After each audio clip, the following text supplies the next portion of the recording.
10월 30일이면 강제징용 배상에 대한 대법원 판결이 있는 지 4년이 되지만 여전히 전범기업으로부터 사죄 및 배상을 받지 못하고 있습니다. 국민의 주권을 지켜야 할 윤석열 정부는 일본의 주권을 침해하지 않는 방향으로 해법을 모색하겠다며 굴욕적인 모습을 보이고 있습니다. 판결이 있은 지 4년이 지났기 때문에 잘 모르시는 분들도 있을 것 같아 어떤 판결이 있었는지 간단히 살펴보고 윤석열 정부의 대일 굴욕 외교를 비판하는 시간을 가져보겠습니다. 2018년 대법원 판결은 신일본 제철이 강제징용 배상 판결에 대해 상고한 것을 기각한 판결로 강제징용 피해자들에 대한 법적 배상을 해야 함을 결론지었습니다. 판결문을 보면 전범기업이 어떤 행위를 했는지 그리고 강제징용 피해자분들이 어떤 피해를 겪었는지가 상세히 나옵니다. 판결문이 길기 때문에 한 가지만 말씀드려보면 일제는 1930년대 말부터 많은 지역들에서 전쟁을 일으키면서 이 군수물자를 생산할 노동력이 부족해집니다. 전쟁을 해야 하는 군인들로 다 차출해 갔기 때문이죠. 그래서 일제는 총동원령 등을 발표해 당시 조선인들을 대거 공장에 끌어들입니다. 물론 공장에서 기술을 가르쳐주고 나중에 다시 한반도로 돌아가면 취직할 수 있다라는 그런 홍보를 했습니다. 결과적으로는 거짓말이었습니다.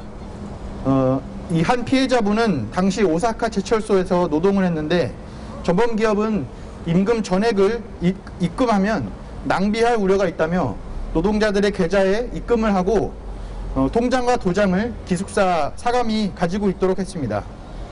한 달에 고작 2에서 3인의 돈만 주었습니다. 노동을 하는 시간이나 기숙사에서 항상 감시를 받았으며 한반도로 다시 돌아가고 싶다는 말을 하면 구타를 했습니다. 오사카 제철소가 폭파로 없어지자 함경도 청진공장 건설에 투입됐는데 하루 12시간 이상씩 노동을 시키면서도 임금을 주지 않았습니다. 정말 비인간적인 처사 아닙니까? 이렇게 명백히도 범죄 행위가 있음에도 불구하고 왜 일본 정부 및 기업은 배상을 하지 않으려는 것일까요?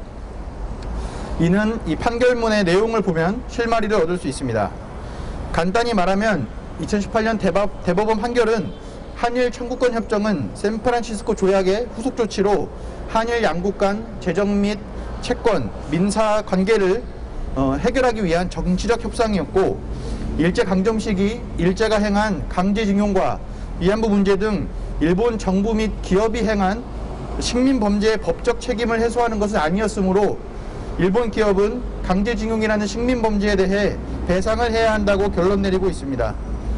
즉 일본 기업이 배상을 한다는 것은 일제강점 시기에 일본 정부와 기업이 식민범죄를 자행했음을 인정하는 것과 마찬가지입니다. 현재 일본은 전쟁이 가능한 국가로 나아가기 위해 안간힘을 쓰고 있습니다. 평화헌법 개정을 통해 타국을 공격할 수 있는 권리를 명시하고자 합니다.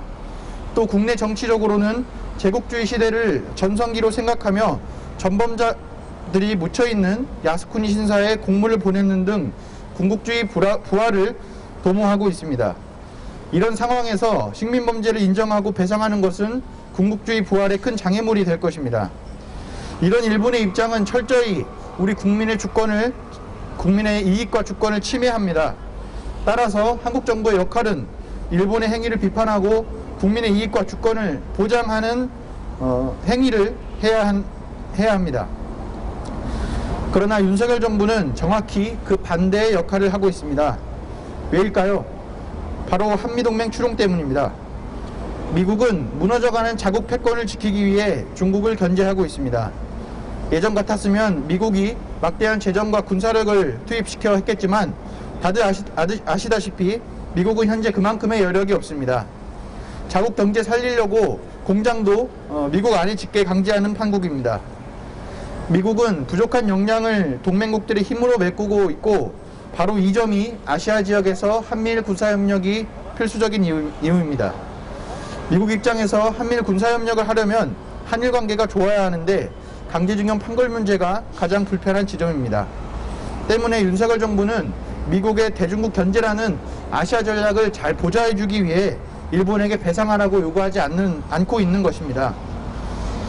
핵심은 일본은 자신들의 입장을 뻔뻔하게 고수하고 있는데 왜 피해 당사국인 우리가 굴욕적인 모습을 보이고 있냐는 것입니다.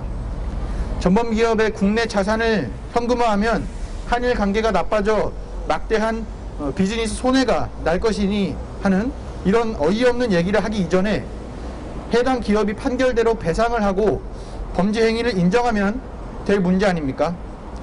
왜 미국 눈치 보면서 일본 정부에게 이런 요구 한마디 하지 못합니까? 한미동맹 추종으로 인한 대일 굴욕 외교, 이것이 윤석열 정부의 행위의 핵심입니다. 윤석열 정부 임기가 소름 돋게도 아직 6개월 정도밖에 되지 않았습니다. 윤석열 정부의 이런 사대적인 모습 지켜보고만 있을 수 없습니다. 중국 압박은 결코 우리의 국익이 될 수 없으며 지정학적으로도 심각한 피해만 발생할 사안입니다.